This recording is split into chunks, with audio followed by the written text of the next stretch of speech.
Okay, so we're going to be making sweet rice porridge. And here I've already put in 5 cups of veggie stock.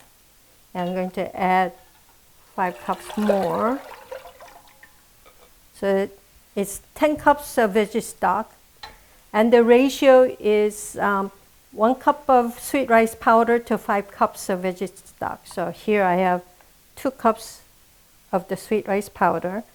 And once again, you can buy these sweet rice powder in a package or at your Korean grocery store or a Japanese grocery store. You can use any kind that says sweet rice powder, but I actually like to use one that's, obviously freshly ground. But I think the one that comes in a box called mochiko, that works as well.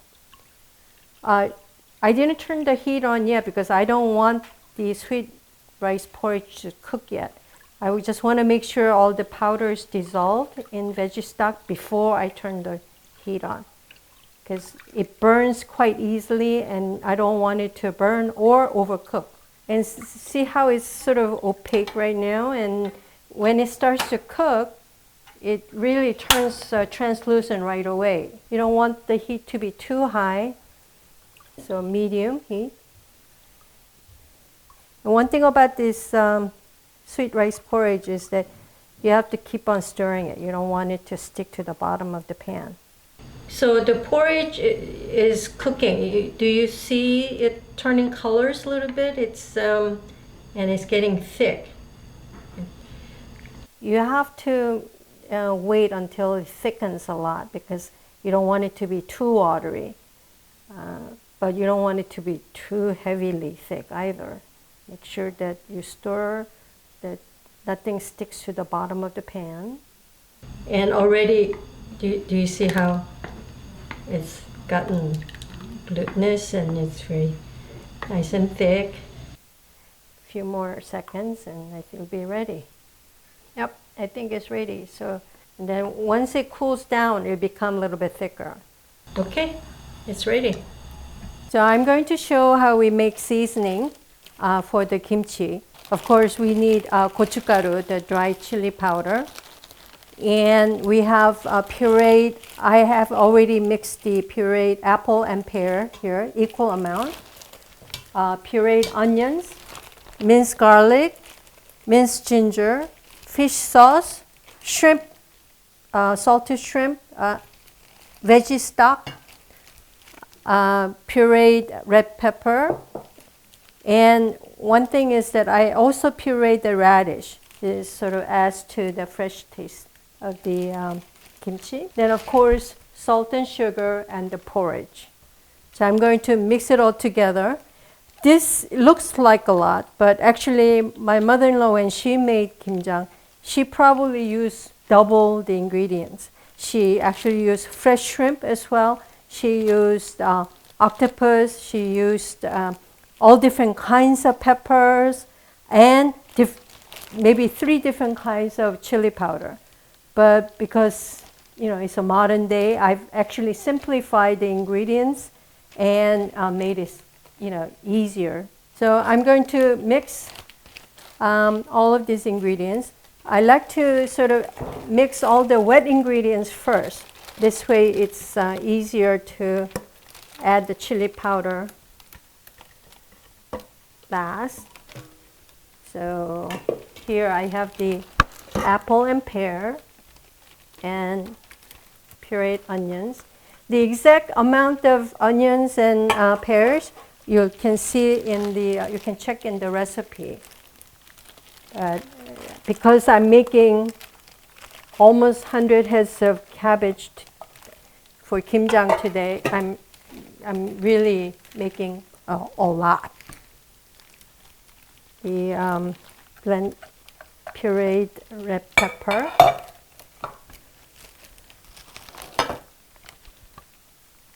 I'm not going to use all of it.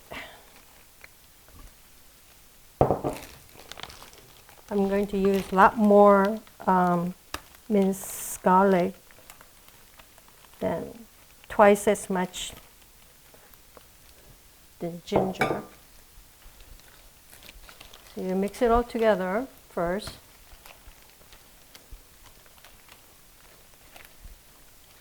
See, the minced red pepper actually gives it a very nice color already.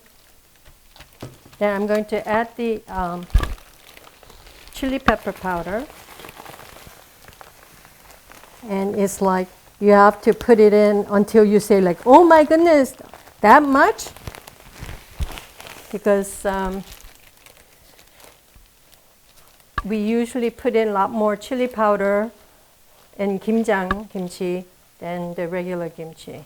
And you can see how the dry chili powder is soaking up the liquid from the wet ingredients, and it's becoming quite nice and thick. And I usually like to make the seasoning a day before so that the seasoning can be blended well and go through a little bit of a fermentation process. So when I mix it with fresh vegetables, the seasoning doesn't, as we always say, play by itself. It blends, it sticks to the vegetables well. So here I'm going to add the veggie stock. It's been cool. And the veggie stock will draw out the peppery taste from the chili powder well, so that it will be ready tomorrow. And then I'm going to add the porridge. After you've added all the ingredients, then this is when you actually sort of stick your finger in a little bit and taste. And then if it's a little bit on the salty side, that's good.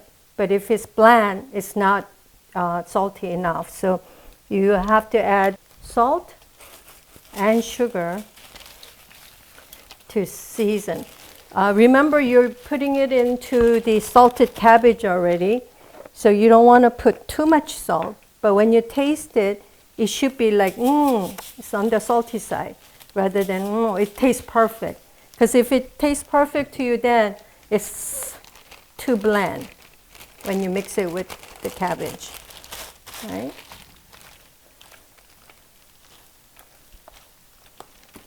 I like the color, but then I think it's a little bit too weak right now, because when you, again, put it with the cabbage, the color will be lighter. So you want it to be a little bit darker than this. Pepper. The amount of chili pepper that you need to put in obviously also depends on your personal taste. If you like things to be more spicy, you can add more. If you want things to be less spicy, add little. Yeah, I like this color better now. This is fish sauce. I'm going to use about 1 liter of fish sauce. I'm going to use this 새우젓, the shrimp, salted shrimp.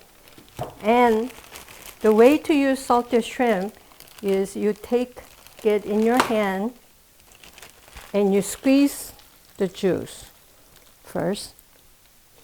And then the remaining, shrimp, you have to chop it finely and then put it in. So I set it aside to chop it. So I will use about half of the containers. So I leave it overnight and wait for all the seasons to blend together. So tomorrow, when I mix it with the fresh vegetables, the season will be ready.